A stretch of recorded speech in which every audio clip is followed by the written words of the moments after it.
Hi, my name is Emily Heffernan, and I had the amazing opportunity of going to Erbil, Iraq as a GAP fellow. So these are going to be my journal logs discussing my experience there, the challenges I faced, the successes, the things I learned along the way, and just taking you day by day.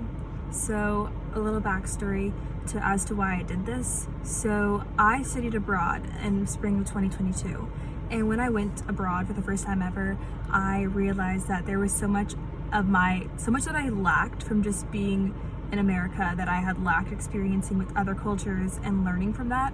And something inside of me said that I wanted to do that again. And I knew as a future educator that I would like to teach abroad one day.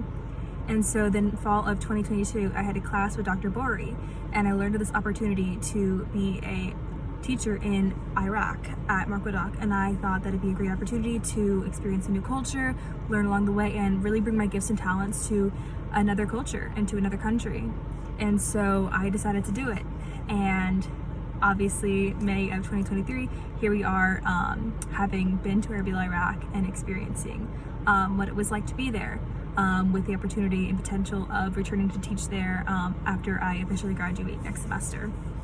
So I'm just going to take you day by day through first my thought process going into it, and the first few days, and then so on. So when I told people that I was going to Iraq, I got mixed perspectives. Some people were really excited for me to try this challenge, and other people were a bit worried and for my safety and how it would be. My parents were worried at first, but after speaking with Dr. Bori and getting to know the school culture a bit more through their website and through their guides, they were excited for me to experience this.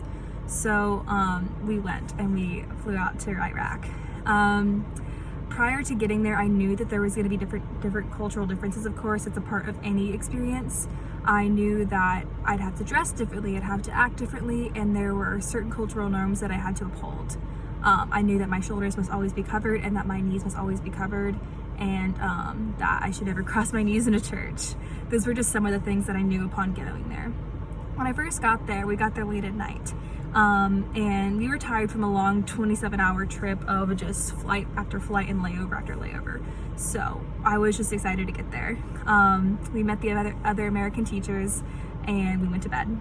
The next day was kind of a slower day. We had a nice brunch with the American teachers, and it was great because we got to try some cultural dishes, which I enjoyed.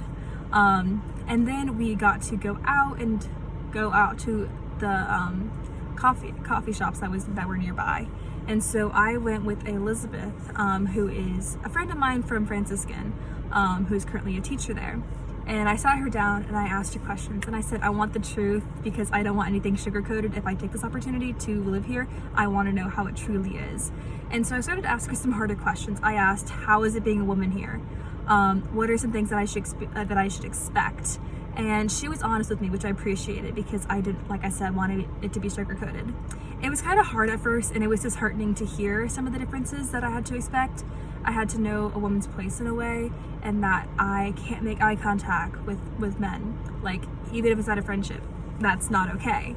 And that I don't speak unless spoken to out and about. It's different within the school, she said, but those are things that I had to learn to uphold. And I asked her for the challenges. I said, what are some things I should expect? And she's like, yes, like you will have to ask permission to like go to certain places. And I think that was kind of hard for me to hear because as someone who's very independent, that kind of seemed difficult.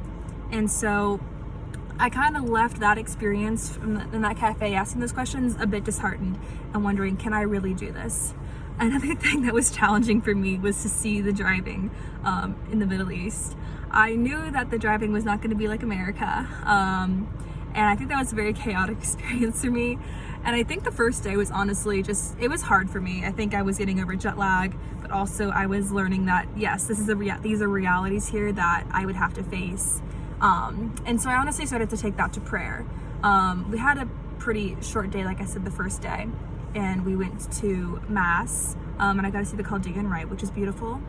But yes, I think still in the back of my head, I was dealing with a lot of those questions of, can I really learn to adapt to this? Is this something that I can do? And I think I just overwhelmed myself. And so I went to bed that night saying, okay, this was your first day. It was a big culture shock to be expected. And let's hope that tomorrow we can have an open mindset and see if this is something I wanted, if this is something I want. And honestly, the first day I was like, I can't do this. I don't think I can do this. But my thoughts changed throughout the week.